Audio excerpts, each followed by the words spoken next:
Check this out. 'Cause this has happened at a few of my court dates with me. And especially, well, not especially because my wife just hooked off, but my wife beat someone up in a courtroom when I was in front of the judge. But I've gotten, like, the way she is in front of the judge. And let me tell you, what she's doing wouldn't warrant them to come take positions, right? It wouldn't warrant that. She's not even the one who does something. So watch. There's nothing going on that should cause them to take that posture.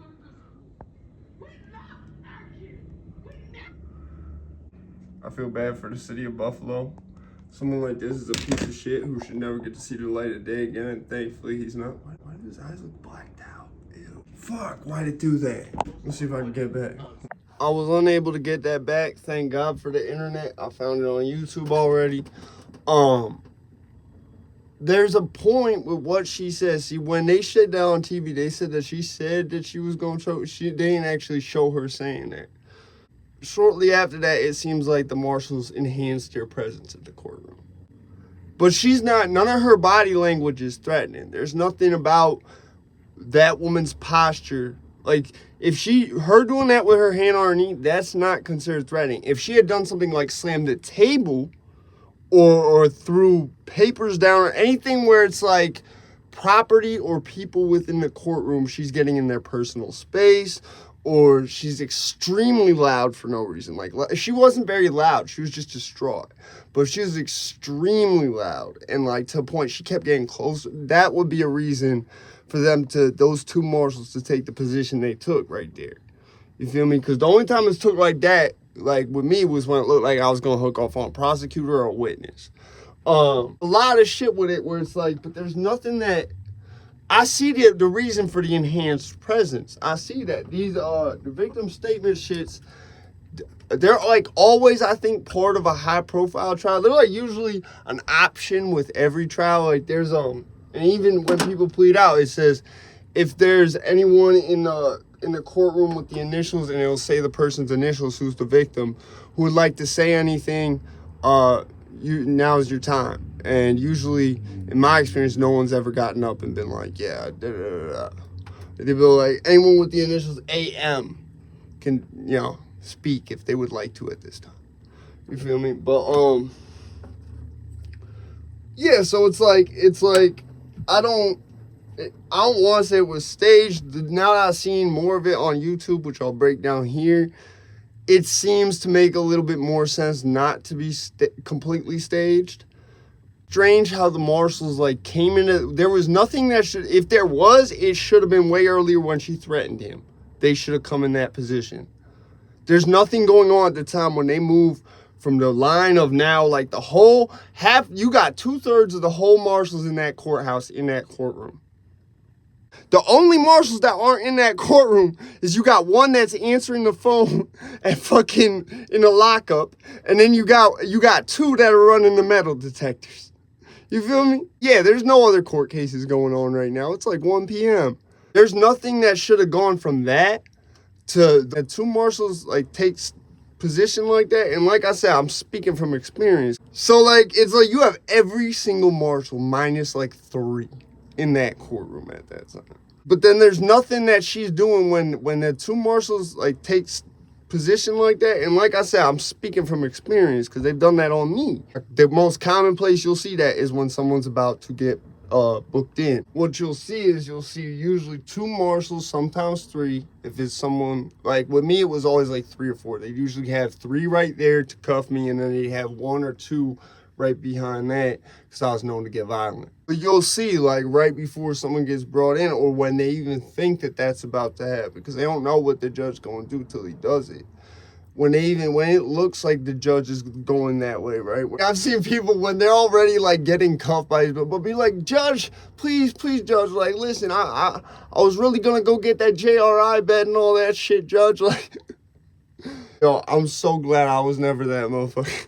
I was never that motherfucker who cried because I went to prison. I was never that motherfucker who cried because I got caught by police in my mugshot. That's like one thing I can go to the grave, like, proud as fuck of myself about. Like, I ain't no role model like that. You feel what I'm saying? If you want to look up to me because of my music, because of my content, that's one thing. But in terms of like the life I live, I ain't no role model like that. You feel me? So it's like when I got shit like that, like the fact I never signed a statement, the fact I never told on nobody. Like that shit is like, you feel me? Like how I got like a highlight reel in my head. Like, bro, that's the thing about these phones. I wish these came around early. There would have been so many videos of me on the internet. Shit would have been wild. In a way, that's a good thing, because I might not be here right now. I might be never coming home. It's almost like there's nothing really that goes on that cues the response of them moving. You can tell they take up a tactical position where you got one to stop her. Think about black people. We're human. We like our kids to go to good schools. We love. Okay. And then you got one to help usher him to two others who are going to escort him out. You see what I'm saying? They take two people and they move them, essentially. But there's nothing that cues that. And it's the fact that the dude who said nothing, now granted, because these guys are court martials, they've probably seen a lot of the different types of people in prison that you would see. For example, the quiet type, which I can be at times. Like people always used to say, like, when he stops talking, that's really bad. It's really bad. Like that means, especially if you're trying to talk to him and he's not responding, that's really bad. They might have understood, like, the dude wearing all gray. Why was he in an all gray sweatsuit at court? I ain't gonna make assumptions and say he had to have done some time or something. I'm not gonna do that. People who understand why I say that will get why that's like, but why is he, why? Like, imagine they was just like, yo, we'll let you out if you just do something at this fucking... It's fact, he didn't talk at all, and he's the one who does that shit. Not to mention, like, I mean, I get it. I could see him, like, fuming more and more, like, as, like, they was talking and shit. You know what I'm saying? And he definitely seemed older. Like, in prison, right? Like a lot of motherfuckers will tell you not to fuck with them old motherfuckers. Like, not all of them, but there's some where it's like, because of the type of prison generation they was in and how real it was, they will literally, you talk to them the wrong way, they're going to do something to you. It's not a question of they might. And they'll usually do it in a way where it's one hit. They'll sneak you because they know they're old and they might have to. I seen someone almost die because of that in prison. It's kind of like, I can't tell if it's staged or not. I'm gonna get a zoomed in look. Like, I'm gonna play the actual shit I found off YouTube in a second. I'm gonna see if I could zoom it in spots. Cause like, it looked like by the marshals' reactions, like someone was laughing or smiling. You feel me? Like, which could be for other reasons. But if it's like every second or third one is smiling at some point, that would tell me, like, right there, this is fucked up, this is made up, that was staged. But if it's like enough to where I'm like, yo, a large percentage of you are smiling at various points as if this is like an inside joke, yeah, You know what, I feel bad for that if that is, because the city of Buffalo don't deserve that. You know what I'm saying? But at the same time, and the reason I say that is not because he didn't, the kid who didn't deserve that. He deserved that. But, and I'm actually mad that they couldn't get to him. But, my point is that they don't deserve to have this utilized and, like, used as, like, a means of working up the black population. That's not something we need. We need unity right now. We don't want motherfucking division. And that was the one thing I liked about her statement, is like, she seemed to have come to a point of like, I get this is not a problem with white people. I'm not blaming white people for this. I'm blaming you. You don't even know any black people. You're going to come to our city and decide you don't like black people. Man, you don't know a damn thing about black people. We're human. We never go in those neighborhoods and take people out. Why is he not there for most of this woman's statement and then is all of a sudden there? I want personally to choke you. At that point right there, if it was me, the marshals would have moved in. Because it was unnecessary. So where did this dude come from? Love our kids. We never... The fact that he's in all gray and black Air Forces concerns me. And you're in a courthouse. Was he even like related to this? Or is this just some guy who just happened to get a court trip to get out that day? You know what I'm saying? He was EOS and he's like, oh, this is going on, fuck this. I'm gonna wait around here for a second. Or did like the marshals go get this dude? Like, and be like, hey, let you out of lockup with no bail. You know, you were supposed to go in today. We'll give you a continuance. You just got to act up real quick. Like, because it's like, where does he come from? He's not there for this whole thing. Now, at this point, the marshal should have moved in. You have someone else approaching this shit for no reason, who wasn't there for the majority of it. All of a sudden is there now after she had threatened. Like, this is the point that, but it takes them another few minutes to like, oh yeah. And when they move in, it's like, there's nothing that goes on that should cue that. It already happened. Love our kids. We never go in no neighborhood He's got black Timbs on. to take people out. Don't do it. Now listen, I don't know. He can't be related to that woman, because if he was, he wouldn't have shoved her out the way he did. It would have been more like with the shoulder, like excuse me, sis. Like, you know what I'm saying?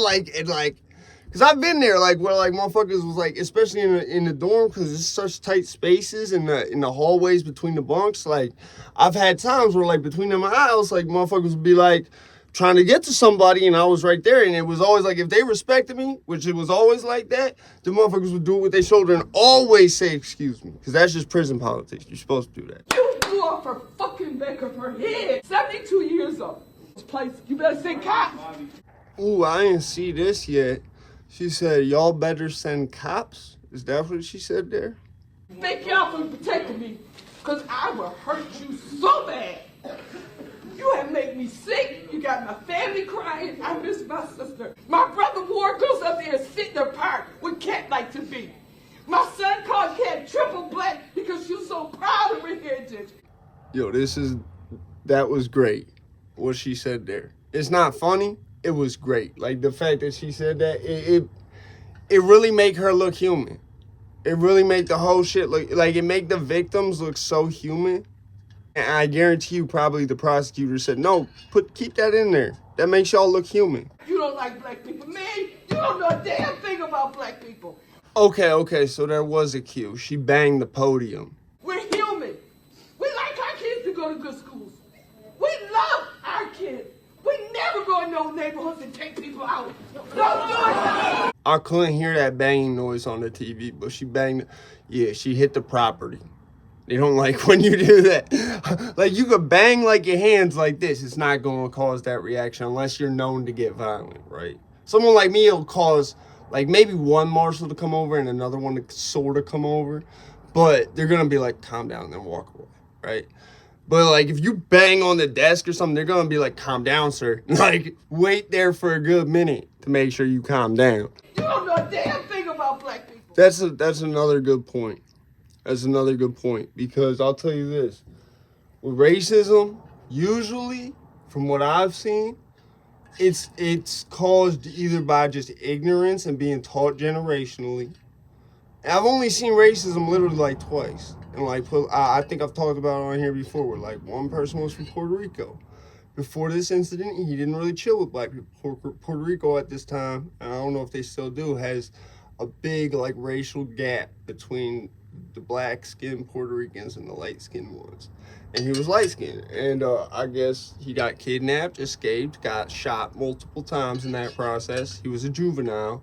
Came back the next day, got get back, and then got locked up. And he got out when he turned 18, because that's what happens in Puerto Rico. They will not give a minor, no matter what the crime is, you max out at 18. If you do it again, it's, you know what I'm saying? But that's how. And another one was this kid Ricky. I used to live with out in Milford, Connecticut. I never even been to Milford in the metro area. I didn't know this about him at the time. I didn't know this about him until I was just in prison with him. I guess his uncle was the founder of some shit out here called the Bows. To put it in perspective, right? On the state of Connecticut's DOC, the mandatory orientation videos, right? There's one that has to do with STDs, one that has to do with HIV, there's one that has to do with MRSA, there's one that has to do with PREA, and then there's one that's SRG group designations. In the state of Connecticut, that is on our SRG group designations. Like that, there was most of the ones on the SRG DVD that I'm talking about were local. 20 Love was on it, Nation was on it. Salidos was on it. Bose was on it. I'm pretty sure the only national shit that was on it, like they didn't have ABs on it, they didn't have ANs on it, they didn't have none of that. They didn't even have Crips and Bloods on it. I think the only nationwide shit because at this time Connecticut doesn't have a gang problem. I think that's the only reason. Like the only national thing on it was the Latin Kings. I'm out of this bitch, man.